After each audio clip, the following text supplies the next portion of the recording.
Coucou, j'espère que vous allez bien. On est le samedi 28 octobre et j'ouvre un nouveau vlog. Je vous souhaite la bienvenue dans ce nouveau vlog ou sur ma chaîne si c'est la première fois que vous passez par là. Donc j'ouvre un samedi, oui, j'ouvre un samedi. Non, en fait j'avais ces deux colis dans la boîte et je vous avoue que j'ai pas envie d'attendre pour les ouvrir. En plus, pour être honnête avec vous, je sais pas exactement ce que ça peut être. Donc, je me suis dit que je ne pouvais pas attendre. Donc je fais un peu de bruit comme d'habitude. Hein.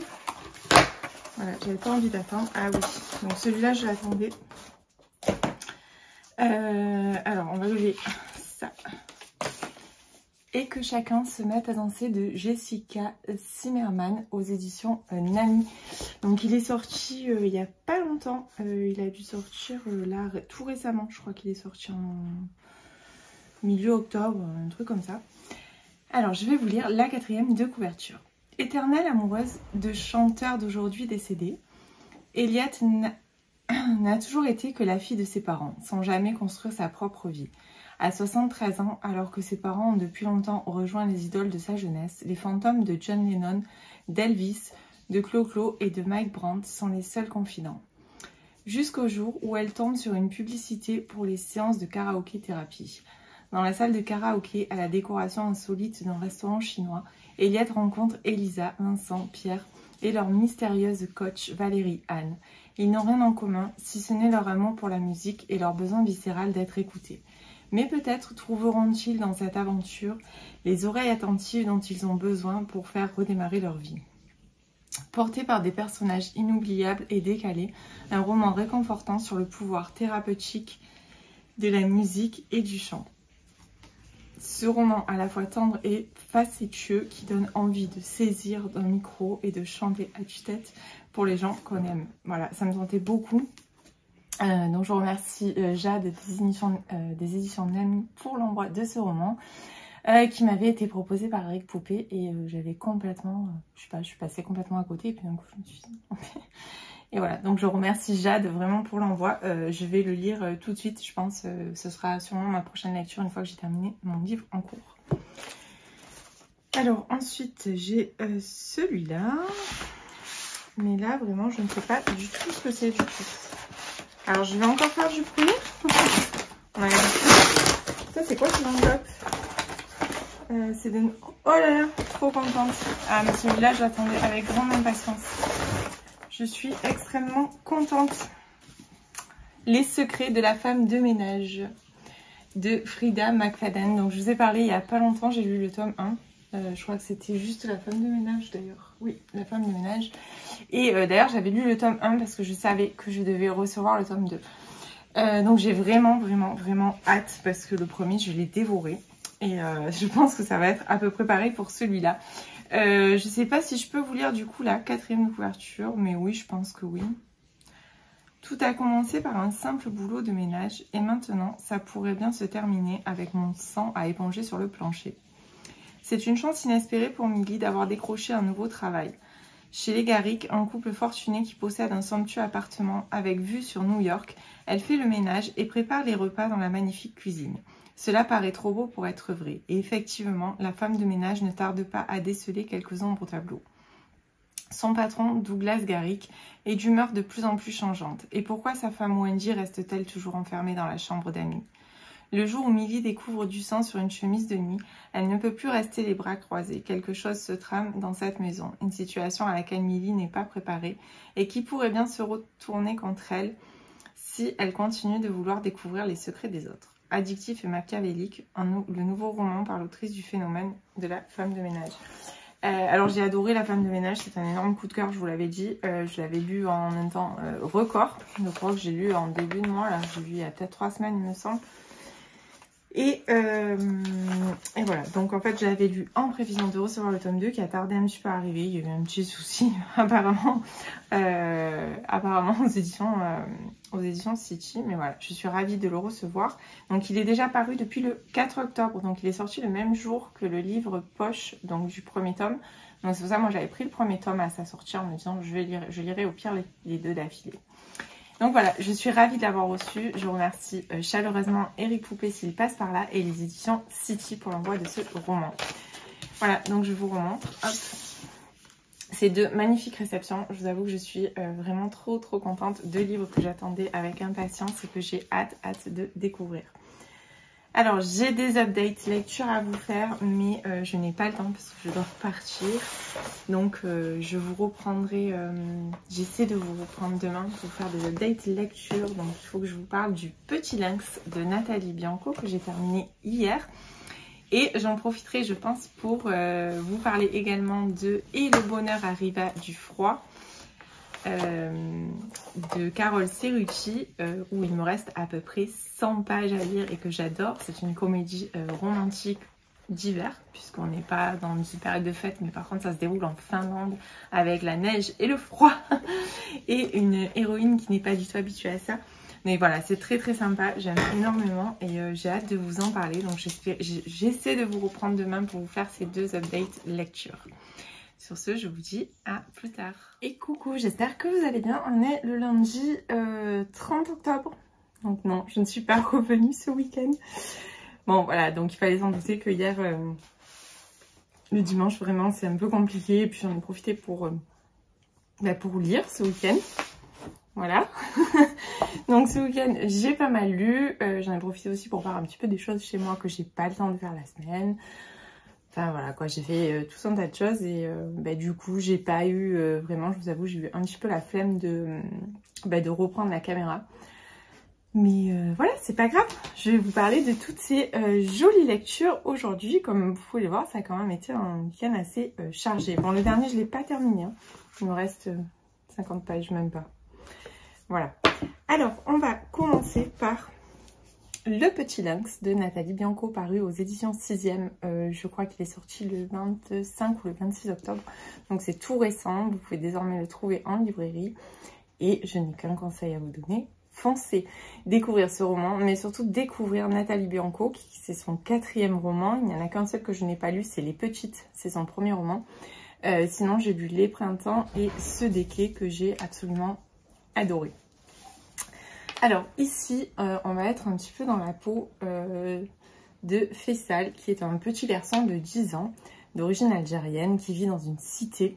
Alors je ne sais pas exactement où c'est, je vous avoue que j'ai pas réussi à déceler l'endroit, mais enfin bon, voilà, peu importe, on est dans une cité assez défavorisée, où il y a, voilà quoi, la vie d'une cité, on va dire. Et ce petit garçon, il est un petit peu rejeté par sa famille. C'est un petit peu le vilain petit canard. Personne ne s'occupe vraiment de lui. Juste on lui donne des ordres. On lui dit de pas faire ça. Enfin, voilà. Mais il n'y a pas vraiment d'affection. Il n'y a pas de câlin, tout ça. Mais c'est un petit garçon qui est qui est très intelligent, qui est très éveillé. Et qui a qui a vraiment une soif de découverte, une soif de connaissance. Et un jour, il va à la bibliothèque. Il s'installe dans un rayon, il commence à lire et il fait la connaissance de Madame Grosset, donc qui est la bibliothèque, mais aussi sa voisine du 3e. Je crois que c'est ça, sa voisine du 3e, enfin bon, peu importe. Et comme la maman de Faisal ne veut pas lui prendre en fait de carte de bibliothèque, Madame Grosset lui propose de lui prêter des livres de chez elle, parce qu'elle en a plein. Donc il va chez elle, elle lui prête le Comte de Monte Cristo. Et il le ramène chez lui un petit peu comme un trophée en se disant qu'il va le lire. Mais il y a aussi Monsieur Grosset dans tout ça qui va le houspiller un peu. Monsieur Grosset va l'appeler le petit mule quand même. C'est pas génial quoi. On va dire que Monsieur Grosset c'est vraiment le plus gros facho de la terre. Mais en fait, sous ses airs bourrus, il y a beaucoup de secrets aussi. Il y a beaucoup de choses qui se cachent. Et puis il n'est pas si bourru que ça. On va s'en apercevoir au fil des pages. Quand il ramène ce livre à la maison, il est découvert par ses frères qui vont le balancer à sa mère. Et sa mère va lui dire de ramener ça tout de suite, qu'on va encore accuser les Arabes de vol. Enfin bon, bref, la litanie classique. Donc il le ramène, mais il est super déçu parce qu'il a bien sûr pas pu le finir. Et Madame Grosset va lui dire, que si tu veux, après l'école, tu t'installes ici sur le canapé et tu peux lire tous les livres que tu veux. Et de là va se créer un lien en fait entre cette famille assez... oui, c'est un peu des fachos quand même. Et ce petit garçon qui a soif de connaissances, a soif de tout. Et petit à petit, on va découvrir un petit peu tous les secrets qui lient tout le monde. Et j'ai vraiment adoré cette lecture, c'est vraiment bouleversant. Ouvrir un livre de Nathalie Bianco, en fait, c'est un petit peu comme regarder un tableau, le tableau d'une société, une fresque, où on va voir tous les laissés pour compte où on va voir toutes ces choses-là. Et la plume est géniale. Elle peut être à certains moments, elle va être très incisive, à d'autres moments, elle va être plus douce, plus poétique, mais dans tous les cas, c'est d'une grande justesse. Et là, chapeau, puisque le narrateur est un enfant de 10 ans, donc elle va s'adapter à ce vocabulaire, elle va s'adapter à tout ça, et on a vraiment c'est un journal en fait, hein, puisque c'est un petit peu comme ça que Faisal nous le présente en nous disant parce qu'il écrit avec Madame Grosset, il écrit en fait des mots qu'il connaît pas, il écrit son petit journal et bon, on va dire que c'est son histoire. Et l'histoire, je vous jure, elle est bouleversante. J'ai pas vu arriver le truc, mais alors vraiment pas. Bon, je me doutais qu'il y avait quelque chose, mais là, vraiment, j'ai pas vu arriver, comme à chaque fois, en fait, je me fais surprendre. Et c'est ça qui est vraiment génial. Donc, je vous en dirai pas plus sur l'intrigue, je vous en dirai pas plus sur les thématiques, parce que je risque vraiment de dire quelque chose qu'il faut pas, qui va vous spoiler, et je veux pas du tout. Par contre, ce que je peux vous dire, c'est que foncez lire ce roman, foncez découvrir La Plume de Nathalie Bianco. Moi, je dois vous avouer que mon préféré des 3 que j'ai lus de l'auteur, c'est Les Printemps. Alors, même si Les Printemps, on est dans une période Covid, puisque voilà, c'est dans une période Covid, j'ai adoré ce livre, je l'avais lu d'une traite. Bon, c'est un peu le cas à chaque fois avec les Nathalie Bianco. Bon, là, ça n'a pas été le cas parce que je l'ai attaqué le soir. Et le soir en semaine, j'ai pas forcément beaucoup de temps pour lire. Et je suis souvent fatiguée. Donc, mais voilà, en général, c'est des romans qu'on n'arrive plus à lâcher parce que la plume, elle est d'une fluidité incroyable. Et on avance, on fait défiler. Les chapitres sont courts. Et ça s'enchaîne. Après, j'ai pas envie de vous en dire plus parce que déjà sur la 4e, pas mal est dévoilé. Donc, je vous conseille de pas la lire. De vous fier à votre instinct et d'aller découvrir qui est le petit lynx. Parce que ce titre, il prend tout son sens aussi. Mais voilà, vraiment, je vous conseille ce livre, je vous conseille l'auteur. Allez-y, foncez, c'est vraiment une valeur sûre. Alors, ensuite, j'ai lu Et le bonheur arriva du foie de Carole Cerrucci, paru au début octobre aux éditions Erol. Alors, je l'ai reçu de la part des éditions Erol, que je remercie chaleureusement pour l'envoi du livre. Mais c'est vrai que j'ai attendu parce que pour moi, j'avais envie d'être en condition. C'est vrai que début octobre, il faisait encore super chaud. On était en t-shirt, il faisait soleil. J'avais pas forcément envie de lire une comédie hivernale, parce que bon, là on n'est pas à Noël en fait, en fin de compte, enfin on n'est pas à Noël, mais voilà, c'est quand même cette ambiance là, puisque l'intrigue se déroule en Finlande, au milieu du froid, de la neige. Donc voilà, pour moi il fallait vraiment qu'on soit en condition. Une chose est sûre, c'est que je l'ai lu samedi, je l'avais commencé un petit peu vendredi soir et je l'ai lu, je crois que j'avais lu une 50aine, une 60aine de pages tout au plus, et samedi je l'ai dévoré. J'ai adoré, voilà, c'est absolument tous les ingrédients que je recherche dans ce genre de lecture, donc dans une comédie romantique. C'est vraiment tout ce que je recherche. C'est drôle, c'est touchant, l'histoire était très très sympa, l'intrigue était rigolote, et vraiment le personnage de Marie, voilà, imaginez Bridget Jones en Finlande, voilà, si ça peut vous aider. Donc voilà, vraiment ça fait tout à fait le job pour vraiment ces lectures qu'on aime bien, cocooning sous un plaid un dimanche pluvieux sur le canapé. Vraiment, ça fait tout à fait le job. Donc là, on va suivre Marie. Marie a un destin, elle vit à Londres, elle a un destin à peu près tout tracé puisque ses parents ont une société de décoration qu'elle doit reprendre le flambeau derrière son père. Donc c'est à peu près tout est tracé jusqu'au jour. Mais Marie a quand même une vie un peu tumultueuse. C'est la trentenaire de base. Elle sort, elle fait la fête, elle arrive le matin complètement fracas au boulot. Et un jour son père lui dit ben voilà, en gros il lui dit ben, tu vas partir en Finlande parce que tu as hérité du cottage de ta grand-mère et de sa boutique. Donc grand-mère qu'elle ne connaît pas puisque le père était fâché avec, il ne voyait plus sa mère qui était apparemment un sacré numéro. Et donc la voilà partie en Finlande, mais Marie s'imagine retrouver un truc de ouf quoi. Trouver un super endroit avec une super boutique, tout ça. Bon, c'est pas du tout le cas. Vous l'aurez compris, sinon ça serait beaucoup trop simple. Et son père lui dit, je te mets au défi de redresser la barre à tous les niveaux.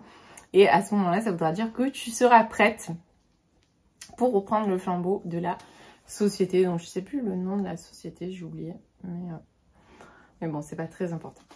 Et donc voilà Marie partie en Finlande, se retrouver dans un cottage, voilà, un peu délabré, enfin pas un truc très confortable, avec des animaux de compagnie particuliers. Indice sur la couverture. Voilà, je vous montre la couverture. Les animaux de compagnie sont présents sur la couverture. Et moi, je dois vous dire que j'ai eu un coup de cœur pour ces animaux de compagnie. J'essaye de vous le zoomer bien, mais avec le reflet de la lampe, et je suis obligée là, parce que sinon on n'y voit rien. Il fait un temps absolument abominable aujourd'hui. Et donc, elle va se retrouver là. Et puis voilà, on va suivre Marie. Donc, Marie, c'est un peu Gaston Lagaffe. Elle ne fait que des bourdes. Elle va rencontrer son voisin en face qui est ultra séduisant. Mais je vous explique pas. La première scène, j'ai pleuré de rire. Et elle a aussi sa voisine qui était la meilleure amie de sa grand-mère avec qui elle va créer des liens, puis ainsi de suite. Et puis elle va rentrer en guerre aussi avec la propriétaire d'une boutique en face de la sienne. Enfin bon, c'est vraiment, c'est très très drôle et c'est tout mignon, c'est tout touchant. Et c'est vraiment le genre de roman qui fait du bien quand on le referme. Voilà, on a le sourire et puis on se dit ouais, c'était vraiment chouette, on a passé un bon moment. Vraiment, mettez-le sous le sapin ou prévoyez-le dans votre liste de lecture de fin d'année si vous faites comme moi, que vous préparez. Moi, j'ai préparé une grosse palle de lecture de fin d'année comme ça, bien doudou, bien cocooning, qui fait du bien en fait, qui fait du bien au moral, qui redonne le sourire par ce temps absolument horrible qui nous entoure. Oui, je déteste l'automne, je déteste l'hiver, vraiment. Je dis vivement le printemps. Je suis déjà à bout et ça fait qu'une semaine. Mais voilà, donc allez-y, foncez. Celui-là, vraiment, vous pouvez le mettre sous le sapin à l'aise. Il fera forcément votre bonheur. Ensuite, j'ai lu. Et aussitôt arrivé, aussitôt lu. Et que chacun se mette à chanter de Jessica Zimmerman, paru aux éditions Nami, qui m'a gentiment été envoyé par Jade, des éditions Nami, que je remercie chaleureusement pour sa confiance renouvelée et surtout pour cet agréable moment que j'ai passé. Donc vous l'aurez compris, ça va tourner autour de la musique. Donc ici, il va être question de thérapie karaoké. Alors vous allez me dire, c'est quoi thérapie karaoké? Ben, en fait, c'est un karaoké avec où on va en fait aller puiser au fond de soi pour un petit peu combattre ses démons. C'est une thérapie mais par le chant.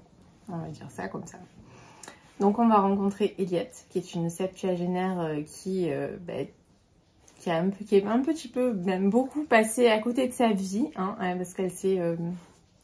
Elle a vécu comme ça une vie un petit peu quand même tristounette. Après on a Pierre qui lui a réussi sa vie professionnelle mais pas trop sa vie personnelle, on va dire. On a Vincent qui vient d'annoncer à ses parents qu'il va se marier avec un garçon et qui l'ont complètement rejeté. On a Elisa qui travaille en maison de retraite et qui pareil, elle a pas mal de blessures au fond d'elle. Et puis on a Valérie Anne qui est la Valérie Anne, pas Valériane, Valérie Anne. Vous verrez, si vous lisez le livre, vous comprendrez. Qui elle a mis en place pareil, c'est elle qui a créé en fait la thérapie karaoké. Et elle aussi au final, elle a pas mal de choses au fond d'elle. Et moi ce que je retiens, donc déjà c'est tout le lien intergénérationnel, parce que tous ces gens-là ils ont des âges différents et puis ils se connaissent pas, ils vont se découvrir, c'est des rencontres improbables, c'est quelque chose, c'est des gens qui ne se seraient pas forcément rencontrés s'il n'y avait pas eu cette thérapie karaoké.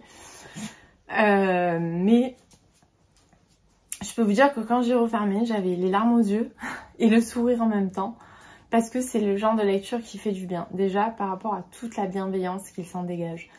Ce livre, c'est un bonbon, on a l'impression d'être enrobé de douceur de la première à la dernière page.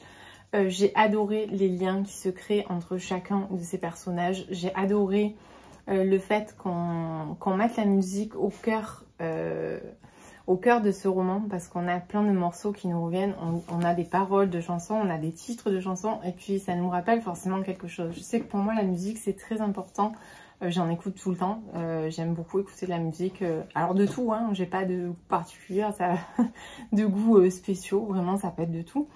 Mais je trouve que la musique c'est important et c'est surtout synonyme souvent, ça fait appel à nos souvenirs, ça fait appel à ce qu'on peut ressentir à un moment donné.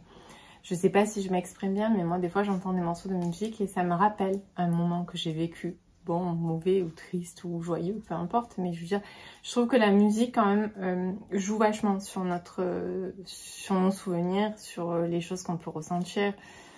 Voilà.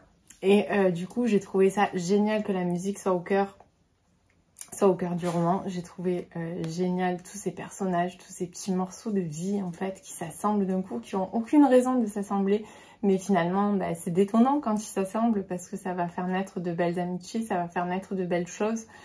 Et après j'ai pas envie de trop vous en dire parce qu'il faut le lire, il faut le vivre. Je sais pas si c'est bien comme comparaison, mais j'ai eu la sensation, l'année dernière j'avais lu Il restera ça de Virginie Grimaldi. Alors c'est pas du tout le même genre d'histoire, enfin c'est pas du tout le même contexte, mais j'ai eu cette sensation-là. En fait, j'avoue que j'ai ressenti le même bien-être, cette même chose que je ressens quand je lis un livre de Virginie Grimaldi, ce côté très humain, ce côté moment de vie en fait. Je sais pas comment vous l'expliquer, mais là c'était vraiment ça. Je me sentais bien, j'avais plus envie de les quitter, j'avais plus envie de quitter Eliette, Elisa, Pierre et Vincent et Valériane. J'avais plus envie, j'avais vraiment envie de rester avec eux, je me sentais bien, je me suis sentie bien avec eux, je me suis sentie, voilà, je les ai découverts, j'ai écouté leur histoire, j'ai compris toutes leurs failles et j'avais plus envie de les laisser en fait, j'avais envie de rester avec eux. Et voilà, donc si vraiment vous cherchez un petit roman qui fait du bien, et je pense même qu'un jour ce roman-là, je le relirai parce qu'il dégage vraiment quelque chose, il dégage une telle douceur, une telle bienveillance que voilà, ça vous enrobe, ça vous imprègne. La plume de l'auteur, elle est géniale, elle est fluide, elle est poétique, elle est toute douce, elle est d'une grande justesse. Vraiment, j'ai adoré. Je ne connaissais pas l'auteur, je pense qu'elle a écrit d'autres romans, il faut que je me renseigne, j'ai pas encore eu le temps d'aller regarder. Mais une chose est sûre, c'est que je me souviendrai longtemps de ce roman. Et je pense que je le relirai un jour, que je le ressortirai. Peut-être pas le relire en entier, mais relire certains passages. Enfin, je sais pas. Vraiment, j'ai eu l'impression d'avoir un doudou. Je l'ai dévoré d'ailleurs. Voilà, donc allez-y, foncez, il est disponible en librairie. Et franchement, c'est une pépite, c'est un petit bonbon. Ensuite, hier, donc j'ai commencé Noël, j'en ai plein les boîtes de Fanny Mirani. Donc vous l'aurez compris, c'est une romance de Noël. Et moi j'adore ça, les romances de Noël. D'ailleurs j'ai une palle énorme qui est là, non vous la voyez pas, mais j'ai une super palle de romances de Noël. Donc celui-là, j'ai le fichier numérique qui m'a été envoyé par Elena de chez Fictia. Donc le livre est paru aux éditions Hugo New Romance. Mais j'ai eu envie d'acheter le livre parce que c'est vrai que c'est le genre de livre que j'aime bien avoir dans ma bibliothèque. Alors pas parce que je les relirai, quoique un jour je peux peut-être relire ça à Noël si j'ai pas d'autre chose à lire. Mais voilà, dans tous les cas, pour l'instant j'aime beaucoup. Et puis vous voyez, ça se passe dans un refuge animalier et ça j'adore. Voilà, je me sens très très proche du coup du personnage principal qui passe sa vie entouré d'animaux dans un refuge. Je pense que c'est vraiment, voilà, moi c'est un peu comme ça que je verrai ma vie. Voilà, je préfère largement m'occuper des animaux parce qu'ils vous le rendent tellement bien. Bon enfin, ce n'est pas le sujet. Dans tous les cas, je vous en reparle très très vite. Dès que je l'aurai fini, je pense que je vais vous reprendre demain pour vous en reparler. Sur ce, je vais vous laisser parce que ma pause déjeuner est terminée. Il va falloir que je retourne travailler et que j'affronte la pluie que je déteste. Et je vous dis à plus tard. Et coucou, je vous reprends, on est le mercredi 1er novembre. Alors je vous reprends parce que j'ai pas mal de choses à vous dire. Déjà, je vais vous parler de mes 2 dernières lectures. Et ensuite, je vais vous parler de mon bilan du mois puisqu'on est le 1er novembre. Donc il est temps de faire un petit bilan. Alors lundi soir, j'ai terminé Noël, j'en ai plein les bottes de Fanny Mirani, paru aux éditions Hugo New Romance. Et j'ai reçu le fichier en format numérique dans le cadre de mon partenariat avec Fictia. Alors, on est clairement, vous l'aurez compris, dans une comédie romance de Noël. Et j'ai beaucoup aimé, j'ai passé vraiment un excellent moment. C'est vraiment le genre de lecture, comme je dis à chaque fois, qui vous fait penser à rien et qui vous déconnecte un petit peu. Alors, ici, ça se passe dans un petit village du Jura. Ça tourne essentiellement autour d'un refuge animalier, le refuge Sœur-Anime. Et ça, c'est vraiment quelque chose qui, pour moi, est un énorme point fort de cette lecture. Donc le côté petit village plus le refuge avec tout ce qui s'y passe et aussi des super persos des super personnages avec Amélie, donc qui voue toute sa vie à ce refuge depuis maintenant de nombreuses années aux côtés de Nathalie, sa patronne. Et voilà, Amélie, c'est une fille un petit peu sauvage, elle n'aime pas les gens, elle n'aime pas Noël. Mais par contre, elle aime toujours Victor, qui est son petit ami d'adolescente et qui va réapparaître alors qu'il n'était plus là. Donc on est sur un trope seconde chance, chose que j'aime beaucoup. C'est un des tropes que j'aime le plus, je crois. Seconde chance et enemy to lover, parce qu'en général ça donne lieu à des situations assez cocasses et j'aime beaucoup.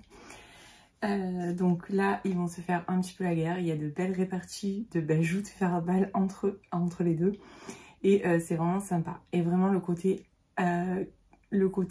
refuge, j'ai adoré. Vous le savez, enfin je pense que vous en doutez puisque je vous ai montré à plusieurs reprises mes chiennes. Et voilà, moi j'adore les animaux, vraiment je remplirai ma maison. Je trouve ça donne tellement d'amour, ça donne tellement tout et je supporte absolument pas qu'on leur fasse du mal ou qu'on les abandonne. Et voilà, donc du coup ça m'a donné vraiment un côté un peu plus encore pour ce livre. Donc on va bien évidemment suivre nos deux protagonistes, on alterne entre les deux chapitres. Il y a une intrigue assez sympa que je ne vous dévoilerai pas parce que je ne veux absolument pas vous spoiler. Et bien évidemment, il y a cette seconde chance qui va, voilà, qu'on va voir évoluer, puisqu'ils se sont quittés, Victor a quitté Amélie il y a 6 ans, et voilà, là sont toujours entre guillemets des explications. Et voilà, je vous en dirai pas plus. Tout ce que je peux vous dire, c'est que j'avais déjà découvert l'auteur l'année dernière avec sa romance de Noël qui était, je crois que c'était Pull Moche, recherche Pull Moche pour Noël ou quelque chose comme ça. Et j'avais déjà bien aimé. J'ai lu, il me semble aussi, un livre dans le cadre de mon partenariat avec Fictia, que j'avais beaucoup aimé. Je vous avoue, je ne me rappelle plus du titre. Si je me rappelle, je vous le mettrai au montage. J'essaierai de vous mettre l'image là. Mais voilà, dans tous les cas, c'est une auteure que j'aime bien sa plume.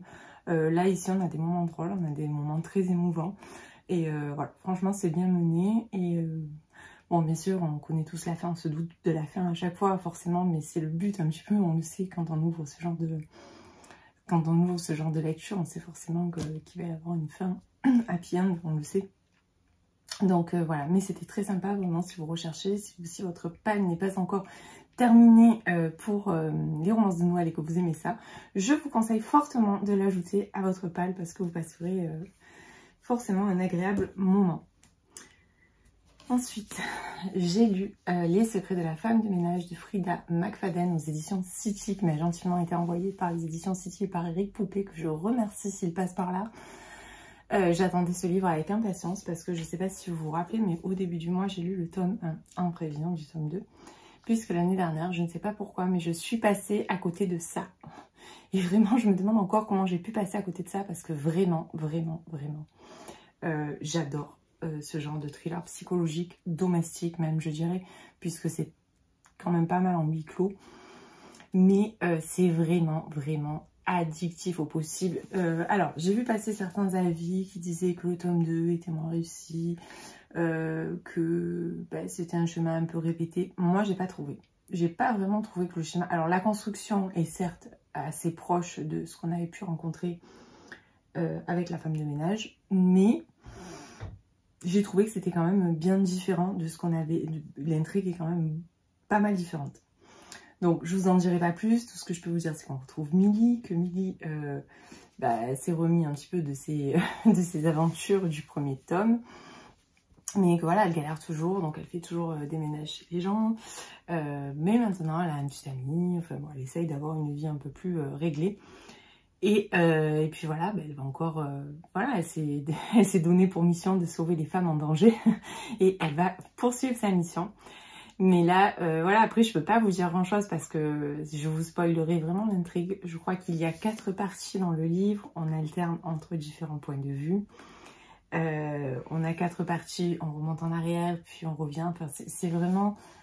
Voilà, moi, quand j'ouvre ce genre de livre, j'ai beaucoup de mal à le lâcher. Alors là, c'est vrai que je l'ai commencé lundi soir et j'ai terminé ce matin. C'est pour ça qu'il rentrera dans mes lectures de novembre. Je ne vous en parlerai pas lors de mon bilan. Mais ben, c'est juste parce que je travaille et que j'ai pas forcément le soir, voilà, en ce moment c'est compliqué, j'ai sommeil, surtout avec ce changement d'heure qui fait que du coup j'ai l'impression toujours de perdre une heure, enfin d'être une heure en avance. Donc voilà, mais c'est ultra addictif, on a ces chapitres courts, on a cette plume qui est... voilà, j'adore la plume, elle est tellement... la plume, elle est d'une fluidité, c'est vraiment, ça se lit tout seul. J'ai ressenti vraiment les mêmes sensations qu'au premier, l'intrigue est différente.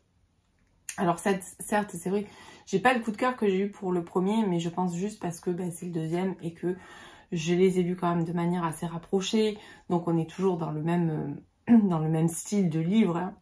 Mais j'ai adoré, voilà, c'est pas un coup de cœur, mais c'est un 5 sur 5 pour moi, vraiment ce livre. Allez-y, foncez si vous connaissez pas encore cette série, vraiment, que vous aimez les thrillers psychologiques, allez-y, foncez, achetez-le, vous allez vous régaler, c'est sûr. Vous allez, voilà, le premier, je l'ai lu quasiment d'une traite, tellement j'arrivais plus à le lâcher, tellement j'étais prise dedans. Et puis ça va très vite. Le fait que ces chapitres, la lecture, elle est ultra rythmée. On croit que c'est fini à des moments, puis non, en fait, c'est pas fini, ça repart. En fait, on a autre chose. Et puis la fin. Mais la fin, c'est tellement machiavélique, j'adore. Voilà, vraiment, j'adore. Donc, je vous le recommande fortement. Et encore merci aux éditions City et à Eric Poupée de m'avoir permis de le découvrir. Donc, maintenant, on va essayer de passer au bilan. Puisqu'on est, voilà, puisqu'on est le 1er novembre, donc il est temps un petit peu de parler de bilan. Alors, au mois d'octobre, j'ai lu 15 livres, ce qui fait un total de 6290 pages. Et sur tout ça, il y a quand même 11 services presse ce mois-ci. J'avoue qu'il y a beaucoup de sorties récentes. J'avais reçu pas mal de livres et j'ai essayé d'épurer au maximum. Il m'en reste encore. Mais voilà, j'avance dans mes services presse puisque j'aime pas faire attendre. Donc voilà, il y a beaucoup de services presse ce mois-ci. Qui dit service presse dit sortie récente et c'est plutôt pas mal. Comme d'habitude, c'est en majorité des femmes qui ont écrit les livres puisqu'il y en a seulement 1, 2, 3... Il y en a seulement 3 qui ont été écrits par des hommes, donc je reste toujours dans une plume féminine en moyenne. Après, j'ai fait des petits...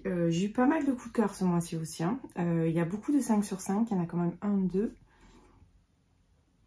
3, 4, il y a quand même 4, 5 sur 5, plus des livres qui sont à 4,5, donc dans l'ensemble, vraiment, j'ai eu de très bonnes lectures. Alors, on va commencer par les thrillers. Alors, ce mois-ci, je n'ai lu que 3 thrillers. Effectivement, j'ai pas eu beaucoup de temps vu que j'ai lu pas mal de services presse et que j'ai reçu je reçois pas de thrillers quasiment, à part celui-là. Mais sinon, de base, je reçois essentiellement, j'en reçois pas. Alors, j'ai quand même lu, donc évidemment, celui-là dont je viens de vous parler, qui est pour moi un coup de cœur. Voilà, c'est un coup de cœur vraiment en thriller psychologique. J'ai adoré, je peux pas vous dire mieux. Ensuite, j'ai terminé donc la série du tueur intime avec le tueur de l'ombre de Claire Pavant, qui est un avis assez mitigé pour ma part. Comme je vous ai expliqué, il y a pas mal de longueur. Et voilà, mais je suis contente d'avoir terminé la saga. Et bien évidemment, j'ai lu le dernier Donato Carisi, donc La Maison aux Lumières, que j'ai beaucoup aimé parce que j'aime vraiment la plume de l'auteur. Je trouve que c'est très très addictif. Et voilà, le seul petit bémol, comme je vous l'ai dit, je pense, quand je vous en avais parlé, c'est que j'attends beaucoup de réponses. Alors, j'ai hâte qu'un autre tome sorte, bien évidemment, pour avoir ces fameuses réponses. Ensuite, là, on est donc sur des livres un petit peu plus contemporains. J'ai lu Le Petit Lynx, dont je vous ai parlé dans ce vlog d'ailleurs, que j'ai beaucoup aimé. J'adore l'auteur, je vous l'ai dit, je vous la conseille à 100%. J'avais découvert La Plume de Jean-Michel Audoil avec Dans ma tête comme des milliards d'étoiles, paru aux éditions Erol au format poche, que j'avais beaucoup aimé aussi. C'est un livre très touchant, c'est un livre qui nous parle un petit peu de ces enfants qui sont différents, de ces enfants qui sont un petit peu en avance, de ces enfants qui ont une sensibilité à fleur de peau. Et j'avais été beaucoup touchée par cette histoire, j'avais beaucoup aimé.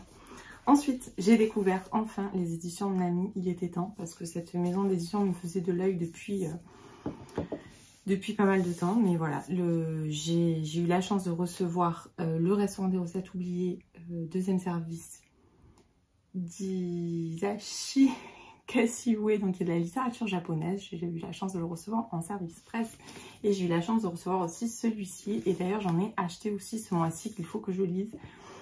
Alors là, on est sur deux choses complètement différentes, puisque là, on est sur de la littérature japonaise et là, on est sur un roman feel good un petit peu développement personnel, mais le développement personnel que j'aime bien, c'est-à-dire quelque chose qui est glissé de manière on va dire insidieuse, enfin pas insidieuse, non c'est pas vraiment le mot, mais qui saute pas aux yeux, c'est-à-dire voilà, c'est juste des petites choses qui sont glissées de ci, de là et qui donnent un livre absolument fabuleux qu'on a envie de lire, de relire. Je vous jure, ce livre, vraiment, j'ai eu du mal à le quitter, j'ai eu du mal à quitter les personnages tellement j'étais bien dedans. Et il fait partie des 5 sur 5 du mois, vraiment, voilà. Celui-là que j'ai beaucoup aimé aussi, qui est tout doux, c'est des romans cocooning. C'est ce que j'appelle vraiment, pour moi, c'est le roman La bulle de douceur, le roman cocooning que vous allez lire et vous allez vous sentir bien dedans. Donc voilà, encore une fois, je vous les conseille. Ça fait voilà, ça fait vraiment du bien de lire des romans comme ça. Alors, ensuite j'ai lu 3 romances contemporaines. Alors, une comédie romantique d'hiver que j'ai adorée, de Carole Cerruti, Et le bonheur arrive à du froid, paru aux éditions Erol au début du mois d'octobre. Idéal à mettre sous le sapin, vous passerez un bon moment. Là, vraiment, c'est la détente assurée. Vraiment, j'ai adoré. Et je vous remercie d'ailleurs les éditions Erol pour l'envoi de ce roman. Ensuite, celui-ci dont je viens de vous parler. Et j'ai lu également Anne Emma Green, Oh My Lord, que j'ai beaucoup apprécié aussi. Voilà, c'est une romance contemporaine avec quelques scènes quand même assez spicy. Et le petit bémol de cette lecture-là, c'est qu'on n'était que sur un point de vue. Et moi, j'aime toujours, dans ce genre de livre, avoir les deux points de vue. Donc, c'est ce qui a fait que voilà, ça m'a un petit peu perturbée. Attention, j'attrape le reste de la pile. Donc là, on va partir sur des romans plutôt historiques. Romans et romances historiques. Donc, il y en a pas mal. Et ce n'est que des services presse d'ailleurs. Alors, ce mois-ci, il y a eu deux parutions chez Faubourg Marigny. Il y a eu La seconde vie de Mireille West qui est parue hier, de Amanda Scheck-Nendorf, et Le cercle occulte des gentlemen de Sarah Penner. Alors, celui-là fera partie incontestablement des couvertures du mois, parce que la couverture est juste fabuleuse. Je l'ai d'ailleurs croisé en librairie avec la couverture, vraiment avec le revers, tout ça. Il est vraiment fabuleux, donc on va dire que ce sera ma couverture du mois. Mais par contre, ça l'a pas forcément fait niveau lecture. J'ai pas ultra adhéré. Je me suis quand même pas mal ennuyée pendant la première moitié du livre. Voilà, j'ai pas été totalement convaincue par celui-là, alors que j'avais adoré le précédent de Sarah Penner, qui était La petite boutique au poison. Là, ça fait un petit peu mouche. Ensuite, La seconde vie de Mireille West, dont je vous ai parlé dans mon dernier vlog. Et je vous en reparle. Ce livre est une pépite, c'est un coup de cœur pour moi. On est sur un roman historique qui va nous relater une épidémie. Enfin non, c'est pas une épidémie, je dis des bêtises. Mais qui va nous parler de la lèpre, cette maladie, de la honte, cette maladie qui faisait qu'on enfermait les gens un peu comme en prison alors qu'ils avaient juste une maladie, quoi. Ils n'étaient pas non plus... Voilà, ils n'avaient rien fait de mal, rien commis de grave. Et on va suivre une héroïne absolument... adorable. Au début on la déteste et puis au fur et à mesure elle évolue tellement, elle devient tellement quelqu'un de différent qu'on l'adore. Donc voilà, celui-là vraiment je vous le conseille à mettre entre toutes les mains. J'adore, j'ai adoré ce roman. Voilà. Ensuite, gros coup de cœur pour moi, Tant de nuances de pluie de Asha Lemi. Donc c'est paru dans la nouvelle collection d'Harper & Collins au gré du monde. Je remercie d'ailleurs Marine et les éditions Harper & Collins, parce que je me sens très chanceuse d'avoir reçu entre guillemets les 2 premiers de la collection.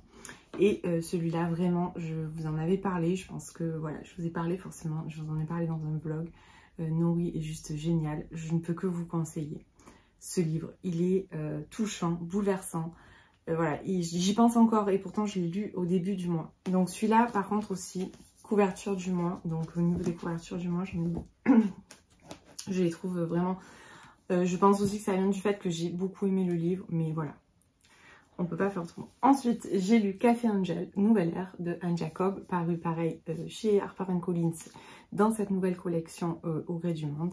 Et c'est un premier tome très prometteur, il y a quelques longueurs, mais moi ça ne m'a pas dérangé pour avoir avancé pas mal dans la saga de la Villa aux Étoffes. Je trouve que celui-là est beaucoup plus fluide. Voilà. Et j'ai bien aimé l'histoire, j'ai bien aimé les personnages. On est sur un roman choral et ça j'aime beaucoup. Donc voilà, pareil, n'hésitez pas si ça vous tente. Et j'ai lu le deuxième tome de la saga des Désobéissantes de Carole Desclercq, paru aux éditions Erol. Donc c'est les Heures Hostiles.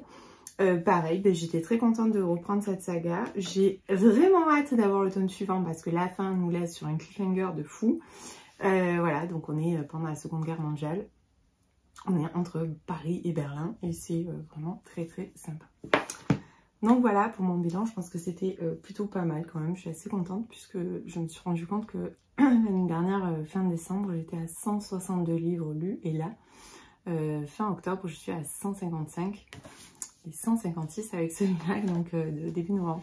Donc je suis pas loin de mon, de dépasser un petit peu le seuil que je m'étais, forcément l'objectif que je m'étais fixé, puisque je m'étais fixé d'atteindre au moins ce que j'avais sorti l'année dernière. Et puis voilà, finalement je vais le dépasser, donc c'est plutôt cool. Je ne sais pas encore ce que je vais lire. Voilà, je suis hésitante et puis comme on doit partir de toute façon aujourd'hui, qu'on a quelque chose de prévu, puisque c'est férié et que on a quelque chose de prévu, donc du coup je n'ai pas encore choisi ma prochaine lecture, mais je choisirai ce soir quand je rentre, enfin dans le milieu d'après-midi quand je rentre. Voilà, pour l'instant je suis pas fixée parce que j'ai beaucoup aimé celui-là, donc je vais certainement pas repartir sur un thriller psychologique ou un thriller tout court parce que je serai forcément déçue. Ça arrivera, mais voilà, je le sais, dans ma tête je vais comparer, donc je sais pas, je verrai quand je rentre. En tout cas, j'espère que ce vlog vous aura plu. Je vais le clôturer ici pour avoir le temps de le monter tranquillement demain et de vous le poster pour vendredi matin. Donc j'espère qu'il vous a plu. Et puis n'hésitez pas à venir discuter avec moi si certains livres vous ont tenté, notamment là avec ce petit bilan où je vous fais un petit peu le récap du mois. Et puis je vous souhaite une belle fin de journée et je vous dis à la semaine prochaine.